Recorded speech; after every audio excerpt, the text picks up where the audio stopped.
Hi, I'm Matt Williamson with Yardbarker, here to give you my State of the Carolina Panthers address. And clearly, Carolina is rebuilding, and the entire franchise really is transforming itself. I mean, there'll definitely be some rocky times ahead in the near future, but I really think Panthers fans should be very excited. I have a lot of faith in this new ownership, a lot of faith in this coaching staff, but of course, it's going to take a lot of time to build this roster.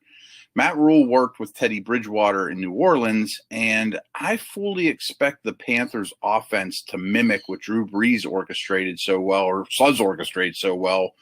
Christian McCaffrey plays the Alvin Kamara role, and DJ Moore playing the Michael Thomas role. You don't have to squint too hard to see that.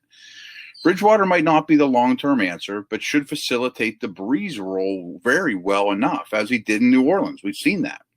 Carolina also has some big play weapons in Robbie Anderson and Curtis Samuel, who I think is vastly underrated. And I think Ian Thomas has a chance to be a breakout candidate at tight end.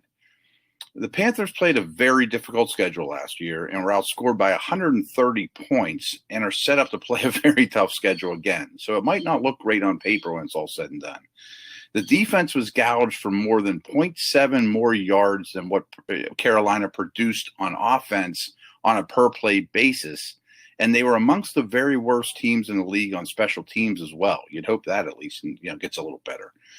On average, the Panthers went into halftime last year with a 5.1 point deficit, on average, over 16 games. Carolina was also near the top of the league in sacks recorded, but also as well as sacks allowed. Carolina's defense was really quite poor last year and could be even worse in 2020. But they did play against a really tough slate of offenses, and I'm excited to see this young defensive line. That D-line could be the foundation of this defense going forward. So it's something to get a little bit excited about up front. The Panthers are clearly the fourth team in a brutal division, but it might only take a few years before they are atop the NFC South, especially when considering the age of the other quarterbacks in the division. Thanks so much. I am Matt Williamson with Yardbarker.